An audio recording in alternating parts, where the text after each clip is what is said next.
Now, we have a lot of topics. Did I forget something? I think I covered every important technical information regarding questions and remarks.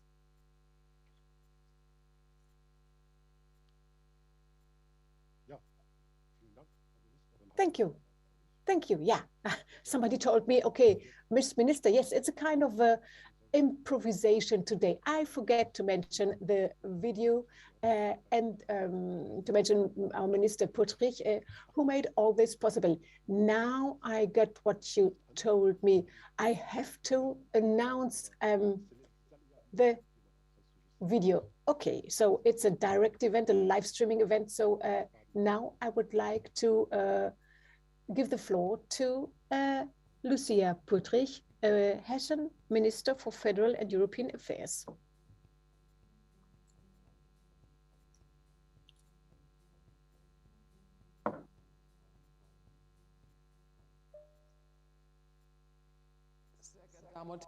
Dear ladies and gentlemen, dear guests, zu dem ersten Presseclub im Jahr 2022. Als erstes möchte ich ein gutes und gesundes und erfolgreiches neues Jahr wünschen. Wünsche Ihnen viel Kraft und Erfolg für alle. Of course, I wish you lots of success and lots of strength for all the challenges you might have to change. Of course, the European Union will also have to handle a few challenges. First of all, we still have the corona pandemic still dominating our lives. We actually thought that things would slightly improve, but it takes more time than initially expected. We have corona challenges and we also have political challenges. Last year, we had a governmental change in Germany. Now we have a new federal government controlling the fate of our country. And we also have to prepare for changes at the level of the European Union. Lots of member states will organize elections this year, like France and like Hungary, which can also have an impact on the European Union. Furthermore, it's halftime for the European Parliament and for the Commission. It's now the right moment to take stock, to look at the different achievements until now, and to check the remaining plans of the Parliament and the Commission. And then I'm also taking a special look at the Conference on the Future of Europe. Huge expectations, and then during its implementation, we can see that it's much more difficult than initially thought. This is due to structural and organizational topics, but also, of course, to the pandemic. We all want a successful European Union, and everybody is doing their best to contribute to this. I hope that we will have an interesting debate today, that we will be looking forward to a very challenging future, but also towards, I hope, positive future for the European Union, where challenges will not diminish. A warm welcome to you. Okay, now.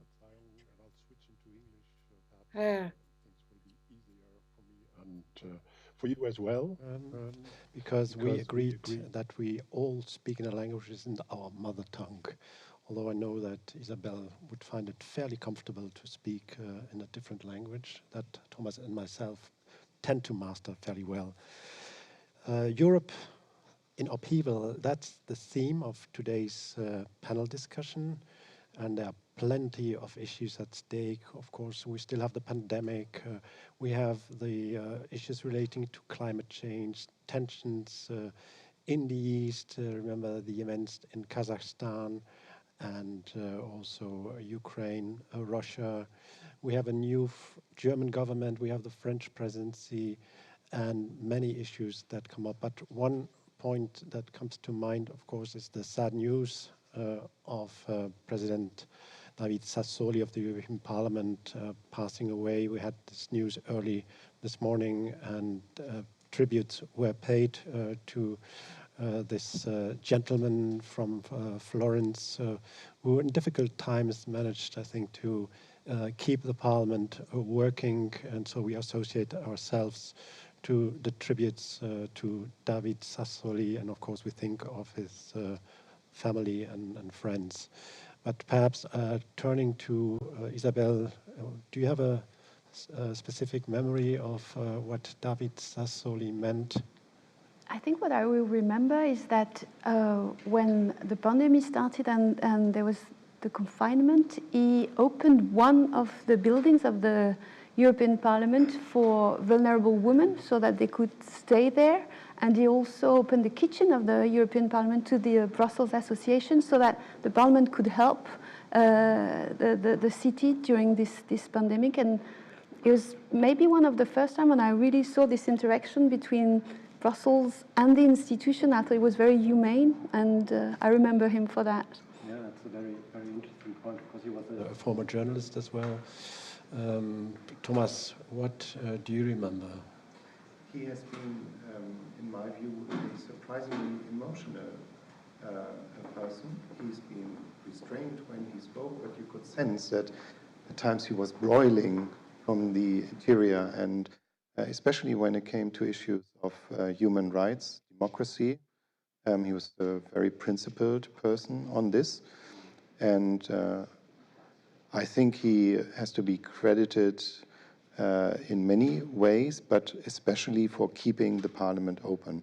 That's been a huge task, and I think that the European Parliament was one of the first parliaments that managed to actually vote in abstention so that the delegates could stay at home, not having to come to the room itself. We were all wondering whether it could work, but it worked from the first minute, and there's never been a case where a vote has been compromised. And that's, of course, the most important task for the president of a parliament, and he really lived up to that. It was the only institution that remained open Exactly. all along. Yes, Interesting exactly. that you both take up these issues of his personal approach, and also in many ways that his humane attitude to things. And as you both say, of course, if you look at all the institutions, they're very much closed at the time, and unfortunately that will last for some time. We won't go into detail of discussing now the pandemic, and I feel that we will come back to it later this year. I would like perhaps to start, because you both have been on the so-called trips, presidency trip by Brussels journalists who every 6 months travel to the capital of the country, the member states that holds the presidency of the Council of the European Union. So last week a group of 60, 80 people, I think, went to Paris and had interesting contacts. And of course, I mean, and newspaper, I won't quote the newspaper, but it was said, you don't know exactly whether he's off to run a show or whether he wants to prove that he is someone who can really fix problems in a way that should be expected from the presidency. I will tell you, I've read it in an article written by Thomas, so he helped me, thanks for that. But perhaps turning to you, of course there's this tension between, on one hand, the burden of the presidency, and of course the perhaps much bigger burden from a French point of view of the upcoming presidential elections. It was Macron's choice to keep that semester. It could have changed, but they didn't want to change it because he says Europe has been very strong for him as a political priority. I mean, since he's been elected, we all remember that when he was elected, he was in the Louvre and there was the Ode to Joy. That was very unusual for a French president, and it's been a thread that we've seen all along. And I think he wants to build on that for his re-election. So it was voluntarily that he chose to have this tension between the presidential campaign and the presidency. Of course, it's going to be difficult because in France, we don't understand how the European Union works. We don't have a political system where you build compromises. We have a system where it's the majority against the opposition. So if we compare it with Germany, for instance, I'm always stricken by the fact that German political parties try to find what they have in common to be able to govern together afterwards, whereas they tend to insist on their differences. So he will be in between two things, which is this political campaign where he will have to differentiate himself from his opponents, and here he will have to build compromises. And it will be interesting to see how he manages this tension, because the opposition is going to look at the compromises he builds and say, you didn't defend well enough the French interests. Here, people are also a bit worried and looking at him, wondering whether he's going to defend French interests or be a good, honest broker like a presidency is supposed to be. Yeah, but looking at the French political stage, not many of the candidates are really outspoken pro-Europeans. No, he has you're right. Anne Hidalgo, the candidate of the Green Party. But look at Valérie Pécresse, who comes from a party which is a member of the European People's Party, a largely pro-European group. But what we've heard over the past couple of days and weeks didn't sound as though Europe might be a winning issue for her. You know, we have a system for the presidential election where you have 2 rounds. And in the first round, you have to differentiate yourself from the other candidates. So in the second round, you try to build a momentum around you and to have more than 50% of people voting for you. But so she is in between Macron, who is very pro-European, and then there's the extreme right. So she's trying to find a position for herself, and she can't be the pro-European right-wing candidate, because that's what Macron is. I mean, he's center-right, but so she has to find a spot for herself. She has to, and it's true that she decided to go more after the voters from the extreme right parties than to try to get Macron's. There's nothing to gain for her in being pro-European, because all the pro-Europeans are going to vote for Macron. They've seen him for 5 years. He's been very pro-European, so she can't be more pro-European than he is. Yes.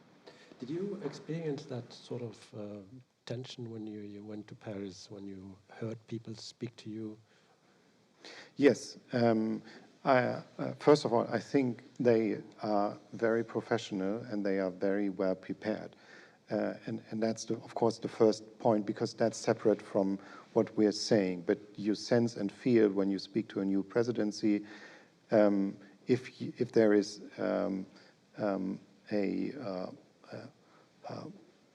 if there is a government that only wants to manage these 6 months, or that wants to create something, and they are full of energy, the ministers are very well prepared, and that's, of course, a positive point.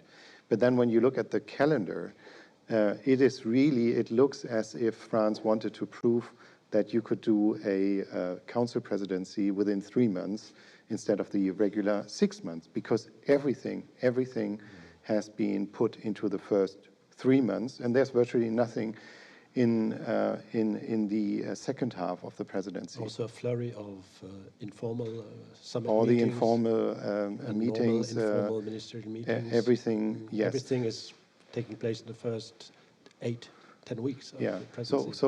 And what does that mean? It certainly will give energy to many discussions.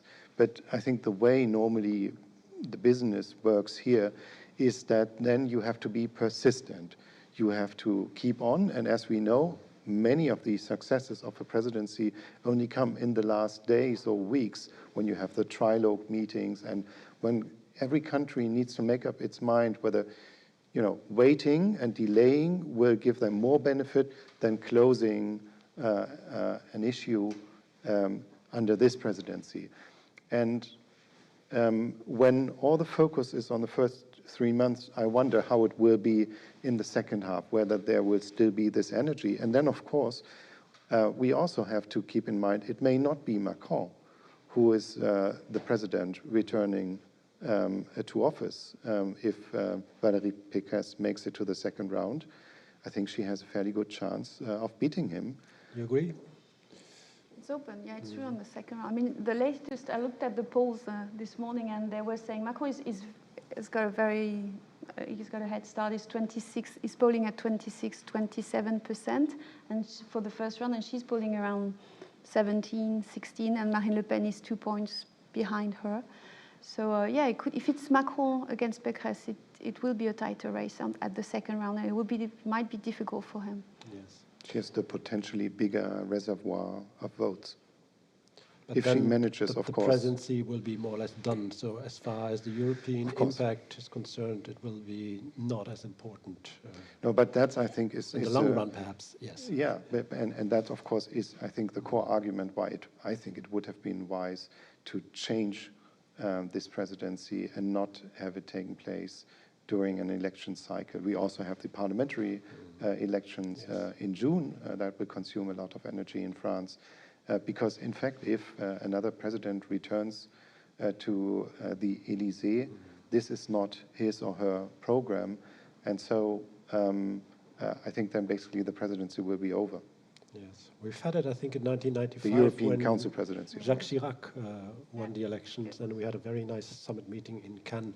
But is it true that the French presidency or the French government or Macron could have said, no, I'm not going to have the presidency now. Could we change that? Is that true? Is it possible? It was possible. It's on a. I mean, technically, it's possible. And but their point is to say, I'm pro-European, so I'm not gonna. I will take this responsibility. That's what they say. I'm under the impression this guy from the beginning has been very lucky. Is in France we say il a la baraka, we say in French. You know, it means his luck is incredible. And I think this is a bet, as Thomas is pointing out, that there are downsides to taking this presidency now, but I think he's making a bet that it will giving an international stature. You know, that for instance, if there are tensions between Ukraine and Russia, he could be the one playing a leading role, and that will make him a giant in the campaign compared to the other candidates who will just be political candidates bickering, whereas he will be seen in France as the president of Europe, which is, if you read some of the French newspapers or if you listen to the televisions and stuff, they say we are the president of Europe at the moment. That's, you know, as I say, we are not a federal countries like Germany, so we don't understand very well how Europe works, and they're taking advantage of that, I think. Well, we have to see, of course, what happens in April, but let's assume now that he still has La Barca and he's re-elected. Angela Merkel, she left office. We have a new German coalition now in Berlin. Angela Merkel was seen really as at the center, at the heart of all the negotiations, and as we say in German, she was Mutti, so everybody looked up to her. Now, she's gone. I don't know whether Olaf Scholz can be seen as a potential Vati or Mutti. Or isn't it the case that now we only have one strong personality in the European Council of Heads of States and Government, and that's Macron? And what does it mean in future? Now we're assuming that he's going to be re-elected, of course. In a couple of months, things might be different. He is re-elected. I think he has the standing that he could try to assume this position. I think that's the core point in the European Council. You're really only taken seriously if you're re-elected, because everyone around the table has been there for some time. But the real point is you need to be re-elected. Then you get to the kind of potential leadership team. So yes, he could try to assume that role, but then he would have to be much more stable, and he would have to take himself back and be more restrained in almost everything that he does. And the question is whether he is willing or even able to do that. I think Isabelle is better placed to answer that. Perhaps try to give us one or two examples, perhaps the discussion on NATO's role. Yes, I mean, yes, of course that's NATO, but the French president declaring NATO brain death, that's a nice way of starting a debate. But if you want to run a club that includes Poland and countries that are neighbors with Russia and feel threatened by Russia, then you would have to take that into account in all your communication. But I also think of what he just recently said on vaccination, that he wants to, emmerder, as he said, be a pain in the ass. Maybe that's a good translation. Piss off. his citizens that are not vaccinated. Of course, yes, he can say that. He did start a debate in France. Maybe that was done on purpose also because he's looking at this whole, this whole election campaign now. But if you want to build a consensus in the council, you cannot act like a loose cannon. You need to be reliable, you need to be more restrained, and everyone needs to get out of the room and basically save their faces. And Merkel was very good in that. And she was also, I think, unique in having this relationship with everyone at the table, including Orban. And they always got along with each other, and he even respected her. And that's, of course, important. If you want, in the end, you need unanimity in everything the council does. So you need to rally everyone to a cause. Is he aware of that? And of course, what is the impact now that Merkel isn't there? Because as always, the French and German, at some stage, they seem to get along. There were a few examples where it didn't work. It mainly worked very well when there was a socialist president in Paris and a conservative in Germany, or vice versa. Well, they have no choice. They have to work together. Yes. I think it's their fate. I think she had a special role in the council for 3 reasons. So first, she'd been re-elected several times. Her personality, because she's a compromise builder in the way she is. And also the fact that she's the German chancellor. And that's where I don't think the French president can play the role of the German chancellor, because France has always been a country that brings maybe new ideas or provocations. I think it's very French. I think Sarkozy was like that. I think, I don't know about Chirac, I wasn't there, but I guess France has always been, it's not at the center. France is on pushing in one direction, and that's been especially true with Macron, with he's spearheading a lot of things, and she was at the center. So if I try to think, I have trouble finding someone who has those 3 qualities of being there. I mean, the Dutch prime minister has been there for a long time as well, and he speaks a lot in the council. I think his weight is bigger than the weight of his country as far as the population is concerned. But is also seen as a very, same thing, that the Dutch have taken very strong position on some issues, especially towards on the rule of law and Orban, and so he can't be at the center. So we have to see how Scholz wants, what role Scholz wants to take in the council. If he also wants to be the one who builds bridges between the East and the West, for instance, it'd be interesting to see that. What do you reckon now, after a month in government and power? It's probably too early days. Of course, it is very early, but if I have to make a judgment now, all I can say is that we have a split government. So it was on display here right before Christmas with the December summit, when the foreign minister, who is from the Green Party, spoke out in favor of boycotting the Olympic Games, diplomatic boycott, of course, in Beijing. And she also was very critical vis-à-vis the Nord Stream 2 pipeline.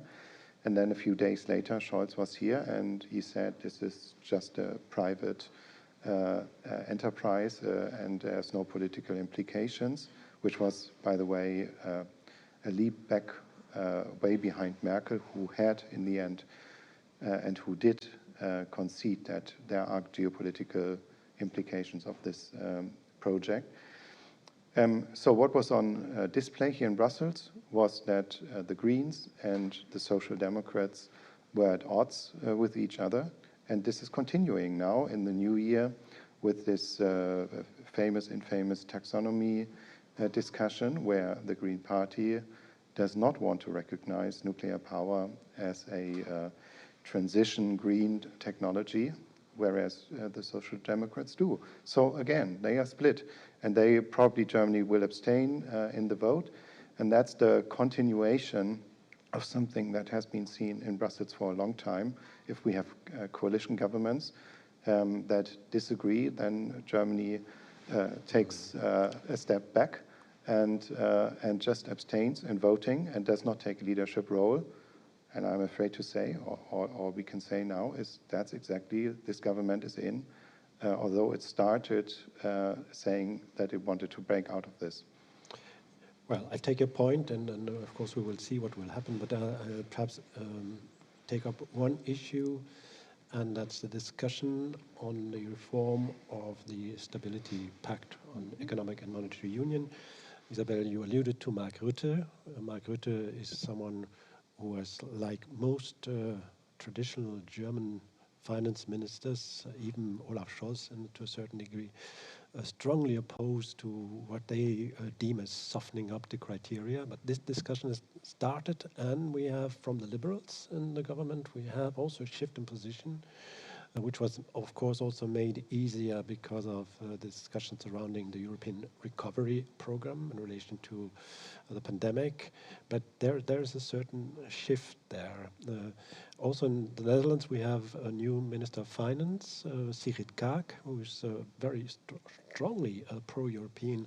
Could that be something where also France and Germany could try to make things move? I think Macron has also raised this issue when the presidency started last week.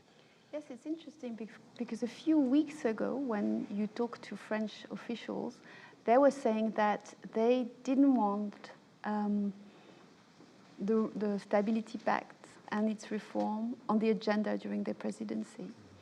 And because of the coalition's contract, you say contract in English? Vertrag, I was going to say, but because of what happened in Germany and then in the Netherlands, I think they think they have a momentum to at least start the discussion in a direction that they want, which is to talk a lot about investment. And it's true that when you are in Paris, you can see that when you talk to the French now, it's what we call in French a divine surprise, all those pro-European, pro-investment ministers arriving first in Germany and then in The Hague, because I think no one expected the Dutch to come out so strongly on those issues, on saying that we need a lot more investment. And they were pretty upbeat in Paris. I thought when I had discussions on the margin of the strip that we had, they're pretty, I think that compared to a year ago, for instance, they are in a much better place. Yeah, but again, we have to see how the debate unfolds. Another issue that I understood was seen in the medium and long run, because the discussions were stuck for years, that's the whole migration and asylum package. What do you take back from your Paris visit? Is there some hope that things might move? I think yes. Of course, it is probably the most controversial issue of all the dossiers here in Brussels. That's why it's so difficult. And it's, of course, always this solidarity element, who is taking responsibility for refugees, asylum seekers, if a country is overwhelmed by the influx. Now, the strategy of the Commission, when it presented its new pact on asylum and migration, has been to say that it's basically it's all or nothing. So it's a holistic package, and there needs to be always this responsibility plus solidarity. You cannot split it into parts. But in practice, what they have done so far is that they did split it into parts. So the first part was the new asylum agency regulation that bolstered EASO. That was separate. Okay, everyone said it's a technical file. That's certainly true, but it was taken on a separate note. The same happens to the Eurodac regulation. And the real question... where you store the fingerprints of all people arriving illegally. Exactly, and how you interconnect the databases, make this data exchange more efficient and easier. And that's, of course, the precondition for the third step, possible third step, and that is the so-called screening regulation, which is an innovative proposal by the Commission that means people that arrive should be screened for their identity, but also for how likely they are to receive asylum. So that, of course, depends on their country of origin.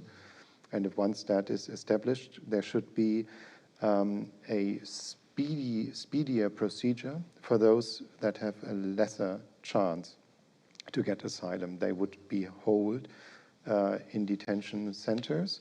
It's much like this famous procedure that is done at airports.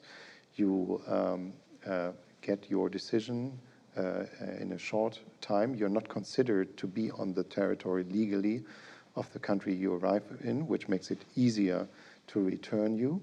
And you have reduced judicial rights. You have one right to appeal, but after that, you have to leave. So it's an innovative proposal, and the real question is whether a majority can be built. Everything is by qualified majority voting on migration issues, and they are almost there. There's one big country that is still lacking to get to QMV threshold. It could be Poland. And if France and Germany manage to convince Poland, and if they are willing to vote on this against the stated opposition of this so-called Club Méditerranée, so all the Mediterranean countries with the exception of France, then this could be the next step. And the French presidency is prepared to do that. They have a strategy, how they want to proceed, and they are very closely coordinating it with Germany. Well, this would be, of course, a major success if they achieve that. We'll turn to Poland in a second. The European Parliament, of course, is co-deciding on this. Do you expect the Parliament to go along with that package?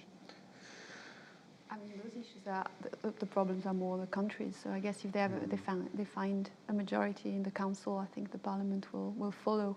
But it's important. I just wanted to add. That's again, I think, a very French attitude to believe that the MEPs No, but I was thinking about the more Schengen migration. way. I think those issues are it's at the core of what a sovereignty of the state is. So I guess it's. Yeah. But what I wanted, I agree with what Thomas said, but I just wanted to add a French perspective.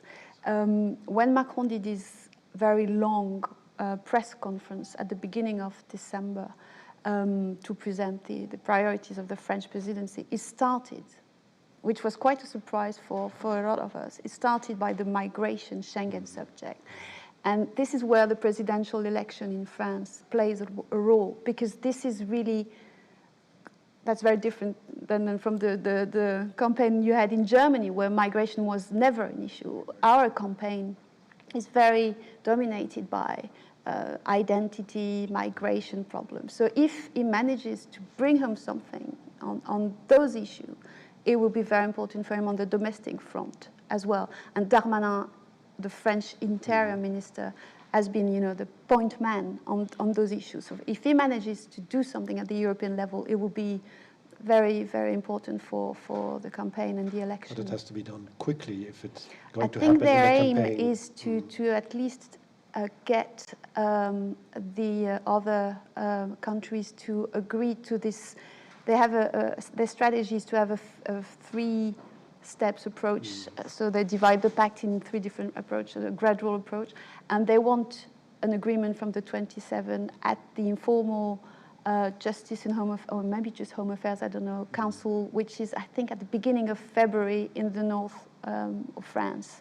Okay. And so that would be, if the 27 agree to at least to the approach, that would already be quite something. Yeah, well, it's amazing now, since you say it has been, it is a big issue in France, but it has not been a big issue in the campaign in Germany. And if you look back 5-6 years, it was the subject in Germany. Now, turning to Poland, Olaf Scholz has been to Warsaw shortly after he took power. Of course, he went first to Paris, which is a long-standing tradition by all chancellors when they come into office. There, things seem to go quite smoothly, but when the Polish side raised the issue of Second World War reparations, as they call it, Olaf Scholz somehow replied in a way that wasn't taken very well, because he created a link between what had happened before, historically speaking, and then with the aid that is supplied through the European funds and the financing. And the impression was given that this was seen as some sort of a threat. Now we know that there's discussion on the rule of law mechanism. We talked about the European Recovery Fund, but do you think that that was a mistake by Olaf Scholz, to put it in that way, in Warsaw? Well, everything, the most difficult part for Germany in all of this is when the past comes up. Of course, the very dark past, because then it is getting increasingly difficult not to make these slips and draw links that may look to be a little bit unfortunate.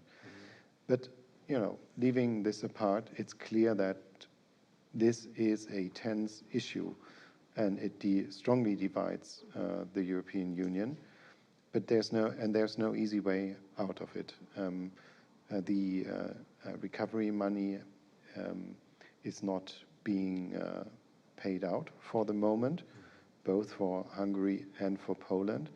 There's strong opposition in the parliament and strong pressure on the Commission that before they even recommend or give their green light to the Council that has to take the final decision if money is granted to a country, there's a strong pressure not to let Poland get away with just promises, but they need to abolish this disciplinary chamber.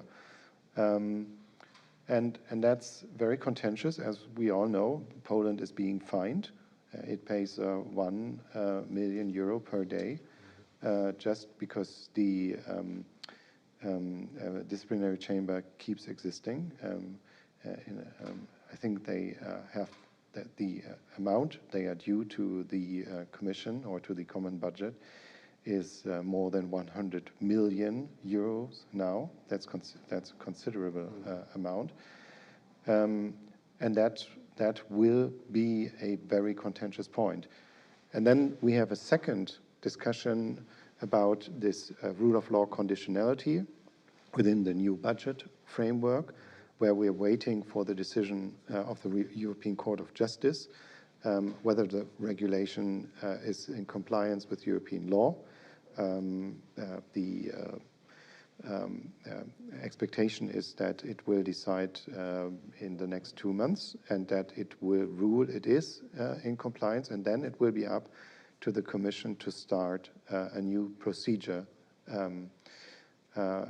And well, we will see how that plays out, but it is something that will take place during the French presidency, during the first 6 months, and that's likely to create even more tension. Yeah.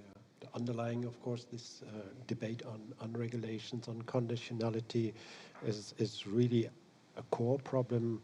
What is the European Union about? And I think Macron is someone who in his inaugural speech at the Sorbonne in 2017, a couple of months after he took office, really made very clear that this is a political process.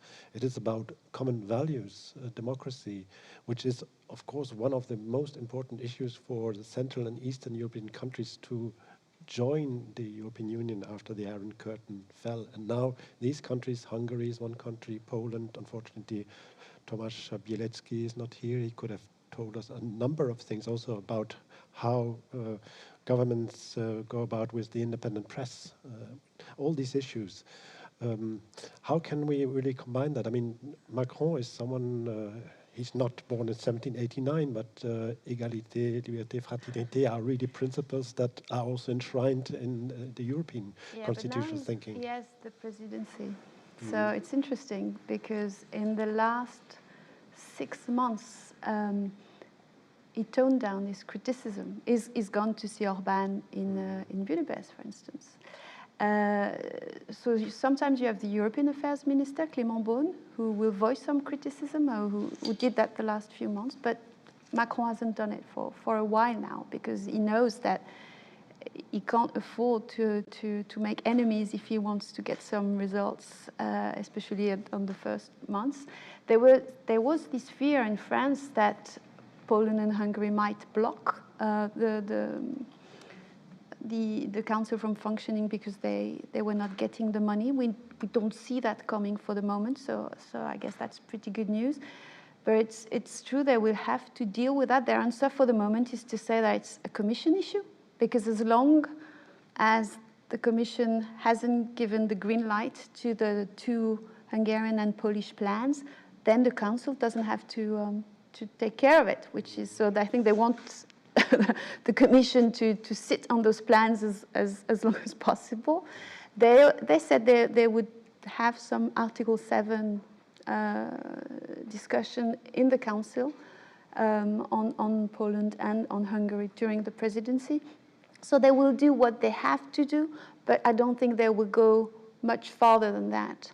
And which is also interesting is the fact that those countries, those Eastern Central European countries, are French allies in the fight for nuclear energy, for instance. And France wants to sell its nuclear energy to those countries, and you have to remember that. So they play this little dance, which is a bit strange, but they've been strong allies of France, and especially during this last few months where the compromise gas versus nuclear energy was built. They were there with France, and they had different roles in this fight. So I was quite surprised to see how they managed to work together. So, and how does that sit with the rule of law issue is a good question. Well, there are not only elections in France coming up, but also in Hungary. And you don't know, I mean, it's pretty tight there if you look at the polls. Perhaps they're banking on the idea also that if Orban is defeated, then things will change. I'm not sure they think beyond the 10th of April in France. I'm not so sure. But perhaps in Berlin. In Berlin, they need to, of course. They have 4 years, but everything, of course, for them also depends on the outcome of the French election. Yes. So I don't expect any major moves before 10th of April. We all know that the difficult discussions, for instance, on the climate package, are only likely to start in the summer. So they have already been moved backwards a little bit. And yeah, I mean, you know, it's certainly true that it is no longer sufficient to rule Europe as a Franco-German couple, but it's also true that you can't do anything without France and Germany, and that's why it's just of pivotal importance to have a president with a new mandate, be it Macron or Pécresse, and then to really start working out a list of priorities. Yeah, so these fundamentals have always been in existence, and they won't change. We shortly talked about Poland, Hungary, but there's another issue now that is really alarming: events on the eastern border of the European Union, starting already with the crisis with Belarus and the refugees that were brought across the border, the military build-up on the eastern border of Ukraine by Russia, with Kazakhstan. NATO is playing a major role. But what is the role for the European Union in this crisis? Is there a role at all, or should they leave it to NATO and to the Americans in the end? Yeah, it's a good question, because obviously everyone is complaining now in Europe. Borrell every second day says that Europe needs to have a place at the table, and there couldn't be any decisions on the security architecture in Europe without the EU. And so the first point, I think there's two things I would like to say, or to say in reply to that. The first thing, of course, it's the Europeans are at the table. There's 28 members of NATO that are European, And we're going to have a discussion tomorrow in the NATO-Russia Council where they are all going to be sitting. And it's the first meeting since 2.5 years. Yes.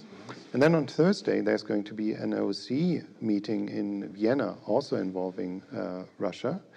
And that, of course, is the organization of all Europeans, not just the European Union.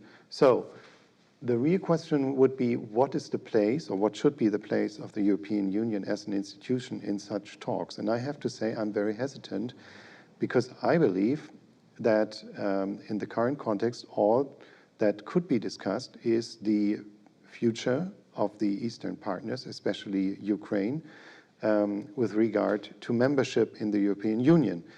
But that's very contentious. I mean, we all know how contentious it is when it comes to the Balkans. That's proven to be extremely divisive, and it would be even more divisive to have a discussion now on Ukraine joining EU. I wouldn't see it in the next 5 years or even 10 years. So it's way beyond the horizon of this commission and of all the politicians that have been elected.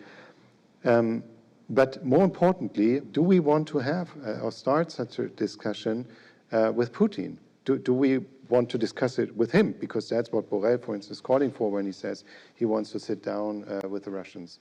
I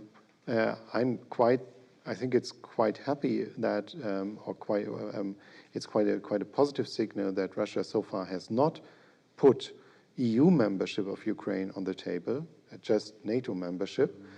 And so I would actually prefer EU to kind of keep out at this point in time of negotiating directly with Russia. How do you conceive this in the context of the concept of sovereign Europe? That's what I was going to say, that it's the timing of this Russian offensive is pretty bad for those who are promoting the strategic sovereignty, as I think you now say in Germany, if I read the coalition contract pretty well, and autonomy strategic, as we say in France. So, you know, Macron has been pushing this idea that Europe should take its fate, I mean, the European Union at least should take its fate into its own hand, that it should be a Europe puissance, a power. And so it's pretty and humiliating to not to be at the table as such. I think the French are pretty bitter about that. They want the Normandy format, which was Ukraine, Russia, France, and Germany reinstated, and apparently Putin doesn't want to hear anything about it. So no, I think it's. I agree that I don't know which difference the EU would make. But I think that in this moment where we're having this discussion about the strategic compass, so this white book about defense and Europe defining what are its strategic interests, it's a very difficult reality check not to be taken into account. You know, like one of the ministers we saw say Europe doesn't want to be on the menu, wants to be at the table, but for the moment it seems it's still on the menu, and the timing is, I mean, I'm talking from a political perspective, I think the timing's pretty bad. Yes, I think you agree both on that. Looking at the watch, we have a couple of minutes left, and since you mentioned, Thomas, in 10 years' time, perhaps in 20 years' time, you don't know whenever it would happen, but there is a project that is quite interesting. It's called the Conference on the Future of Europe. Now, when we first met, I think this was the time when the European Convention was prepared. And I remember it as a very exciting exercise. And it was amazing to see that in the end, they achieved an agreement on the so-called draft constitutional treaty. Then we know what happened in 2005 in the Netherlands and in France. It was stopped, but at least core elements were taken up from that convention into the Lisbon Treaty. Now we have this conference and it's taking place. So we have civil society that is involved. You have a lot of meetings taking place.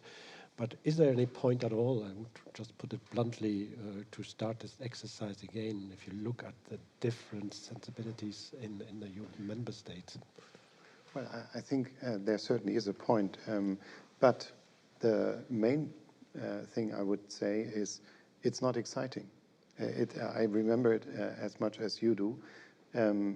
These were very substantive discussions, and it was all, of course, in the media. Now, we had this backlash with certain referenda in the Netherlands and France on the initial proposal.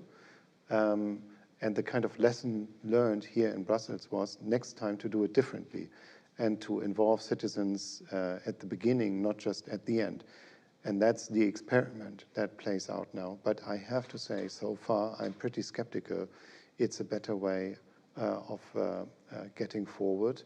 We're still in this initial phase, but from what I'm hearing about these citizen fora and citizen dialogues, I don't think it's going to put a lot of new energy into discussions or bring up new ideas.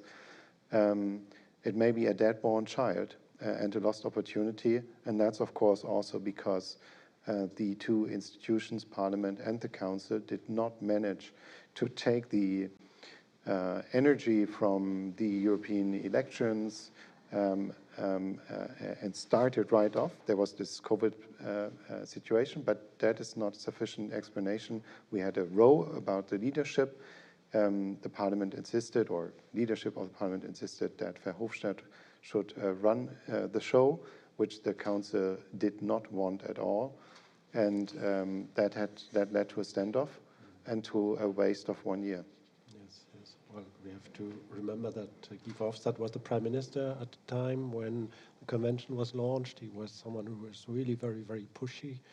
The question is whether it wouldn't have been a better idea to let him have a go at it, but that's perhaps a different subject. But it's the BB, French BB as well, the conference by Macron. It was, indeed, but I'm saying it was because it was pretty, I don't know if you noticed that while we were in Paris, but no one mentioned it among the priorities. Suddenly it had disappeared. So one of the ministers got a question saying, you know, you're not talking about the conference for the future of Europe. And he said, no, it's very important. We have a very good dynamic, but actually no one knows what they want to do about it now. I think the French expected, because of the COVID, it was postponed, and they expected results at the beginning of their presidency, but it's not the case. So they are not putting a lot of energy into it right now. I mean, there are not that many contributions. I mean, from what I've heard, the panels, I mean, the dialogues are very interesting, but people talk about Europe, and that's in itself, in France, it's pretty good. But there's nothing groundbreaking coming out of it, and I don't see it. But what's interesting is that at the same time, but that's two parallel tracks, we hear more and more people saying we could have treaty changes. That was in the German contract. It's, I think, also in the Netherlands. The French are not against it now. So maybe something new's gonna come that we don't see now because there's too many things happening at the moment. But we hear this little music that we didn't hear a few months ago. What you say, I think, brings us somewhat back to the beginning of our discussion. Why is the French presidency suddenly losing interest in this convention or in this conference? And of course, it's not called a convention, and it legally isn't. They hoped for Macron to kind of have a big stage and be the one to summarize the initial phase. And that was meant to be before the elections. But inside the executive board, they decided to only do it in May because they think, and they are right, that they are simply not yet there. But that means for Macron, he's lost interest. That's my interpretation. It won't serve him neither in the first nor in the second round. So basically, it dropped off the list of priorities. And that's where we see this, I would say, rather unfortunate link between the election cycle and the presidency of the Council. So what will remain of the image of Macron 5 years ago if you know, according to his priorities, he just lets go on certain I think priorities? maybe Thomas is a bit severe on him. No, I think he's been, for a French politician, it's I think the first time that in my career or life that I've seen someone, and for a Brussels correspondent it means something, because, you know, we tend, compared to the German correspondents, I think the French Brussels correspondents tend to feel very lonely in their newsroom or when they go back to their country, because Europe is not a subject that interests a lot or that people understand. And this president, we have to give him that, he's done a lot for that, and he's invested a lot of his political capital in Europe. You know, a lot of his advisors are telling him, you shouldn't campaign on Europe, and he's doing it. So that's I think, he changes his opinions, or he changes his policies a lot. But there's one thing that is on which he's been really stable for the last 5 years, and even now during the campaign, it's his pro-European beliefs. Vielen Dank. Wir werden sehen, wie sich die Dinge weiterentwickeln, insbesondere. Thank you very much. We will see how things will evolve, especially after the presidential elections in France and elections in Hungary as well, of course. The only thing left is to ask you, to tell you, Isabelle, thank you very much for your participation here. Thomas as well, thank you to both of you. Interesting times are coming up, and for you as well, because we have other events coming up here at the Hessen office on the 25th of January at 1 p.m.